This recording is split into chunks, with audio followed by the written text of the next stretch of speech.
power couples. Usually 1 + 1 = 2. But if you are dealing with a power couple, then 1 + 1 = 1,000 plus and more and steamy. And yes, this absolutely translates to what is going down between the sheets. And you might be thinking to yourself, man, I'd love that, but there is an imbalance in this dynamic. Maybe one person in your relationship is bringing the heat, the drive, the je ne sais quoi, and the boudoir, but the other one is just kind of along for the ride. And if that's the case, it may be time for you or your partner to level up. Hello, I'm Caitlin V, your sex and relationship coach, YouTuber, and dare I say it, one half of a sexy power couple myself. Boom. And today I'm going to give you 4 ways to become a power couple in bed. You see, from Amal and George to the Obamas to J-Lo and Diddy, remember that? I never forgot. There are couples that just radiate charisma and speed.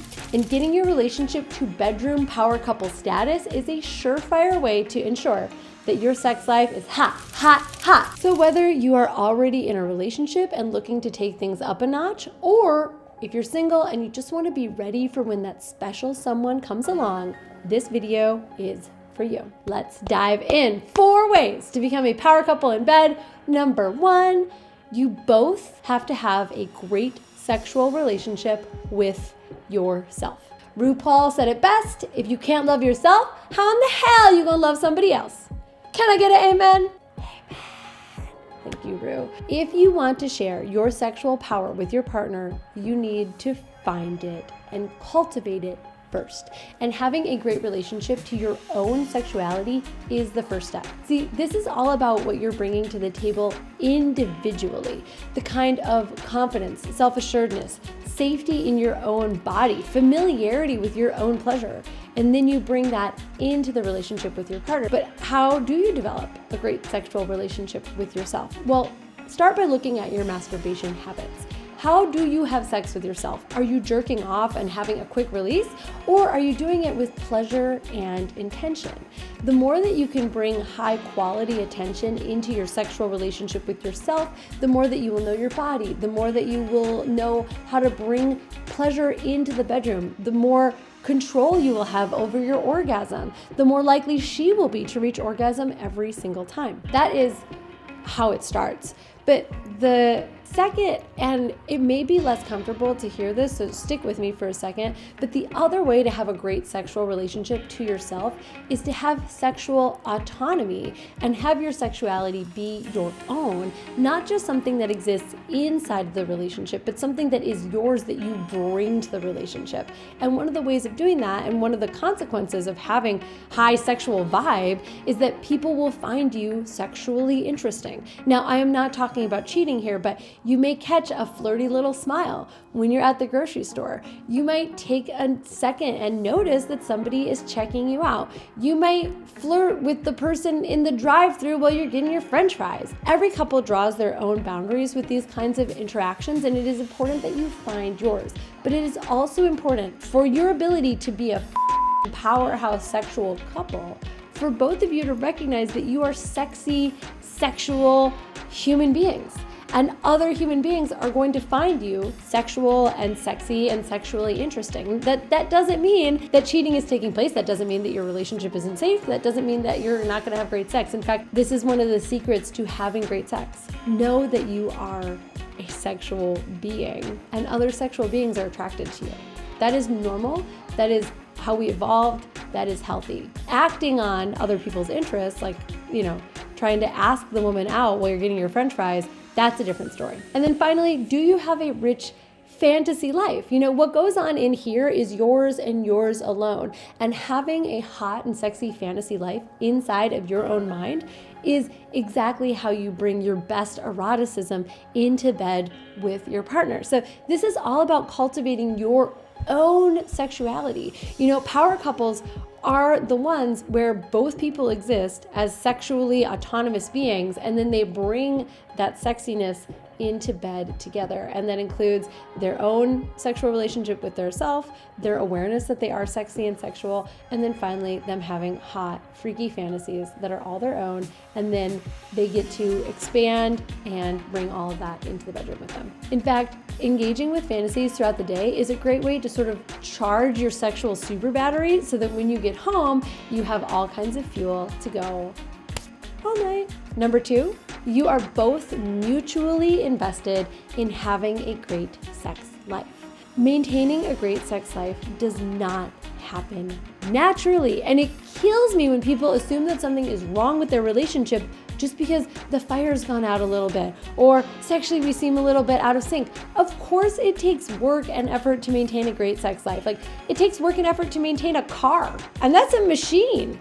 A sex life is made out of two people who have their wants, needs, and desires. Like, it is gonna take work. And if you've had either a car or a relationship for like 5 to 7 years, you know that more effort is needed the longer the relationship goes on. If the flame is starting to go out in your bedroom, then I have one question for you. When is the last time you stoked it? When's the last time you took care of the fucking fire, for God's sake? All sexual power couples have one thing in common, and that is they are mutually invested in maintaining a great sex life. Now, that doesn't mean that if you're the only partner who's invested in your sex life that it can't be great, but you can't be a super sexual power couple unless you're both into making that a priority. And part of that is each of you doing things to turn each other on, take care of each other, show that you desire each other, both in and outside of the bedroom. You're taking time for each other. You're making intimate time together, and you're exploring new sexual experiences. And a great place to start looking for those is right here on this YouTube channel. So make sure that you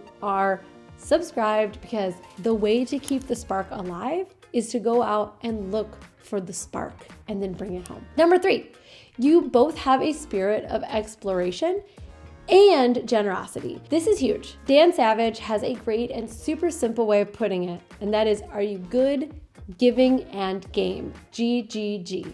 Are you good? Do you desire to be a good lover? Are you giving, as in generous, as in giving pleasure, giving attention, giving stimulation to your partner? And are you game, meaning game for things that you may not be that into, or maybe they're at the edge of your comfort zone, but you're not a hard no, and so you are game to try the things that your partner is asking you to try. So ask yourself, are you desirous of being a good lover? Obviously you are, you wouldn't be on this channel. I think we can skip that. Are you generous when it comes to your partner's desires? Are you active in being curious about what they really want? And do you also actively insert your own desires and give your partner a chance to give to you? If you are both dedicated to exploring each other's sexuality and satisfying each other's wildest dreams, you will go far, my friends. So if your partner's expressed interest in a kinky flogging, you just haven't gotten around to it yet, Google it. Talk to experts, sign on to FetLife, get curious. Maybe you're scared because you never explored BDSM before. Maybe you don't know what kind of flogger to buy. Maybe you're afraid of hurting her. Perfectly normal. But trust me, you're so capable. You are so competent. And if you want me to do a video on how to give a good flogging on this channel, please write in the comments below. Yes, flogging video, please, Caitlin. Thank you. Last but definitely not least on this list of power couple traits is intimacy. Intimacy. In order to be a real power couple in bed, you have to be deeply in tune with one another in an emotional, even spiritual way.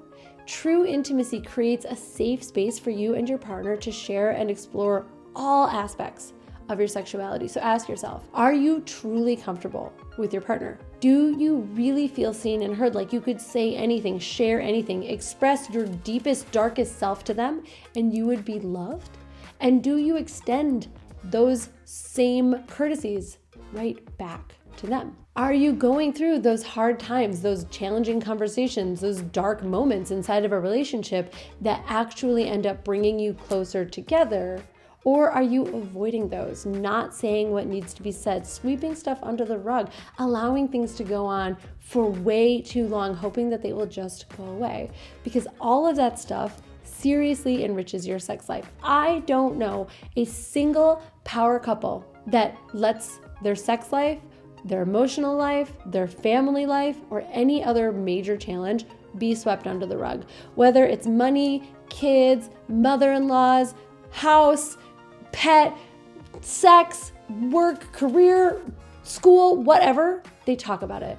They say what needs to be said, and that creates real intimacy with someone. You cannot have great intimacy in the bedroom if you do not have great intimacy between you to begin with. And if you approach each other and you're committed to coming from a place of truth and love, instead of fear, which most of us are running around letting fear dictate. Fear's just driving the bus. All the words we're saying, the way we're relating to our partner, just fear, fear, fear, fear, fear. If you are able to move with love, love for yourself, love for your partner, love and trust that you're going to be fine no matter what, you're going to make it through, you can create and maintain real intimacy. And yeah, it is challenging. Nothing I can say in this video is going to soften that blow. It takes work. And if you just need a little help getting there, I have spent the last while developing a project that I am really excited about. And it is an intimacy building card deck designed by yours truly. The Spark Deck is so simple and so powerful. It is a deck of cards with just the right prompts, approved by me, written by me, that take the depth of your connection to the next level. So if you are struggling to keep that spark alive, or you want to get even deeper into your relationship, then it is for you. Plus, it is seriously fun and it lays the groundwork for an intimate relationship, which is what you need to have great sex. Just saying. So there you have it. How to become a power couple in the bedroom. Now that you know these 4 tips, you are officially out of excuses. If you are both showing up in these 4 ways, there is nothing stopping you from rocking each other's worlds for years to come. And here's the best part about being in a power couple.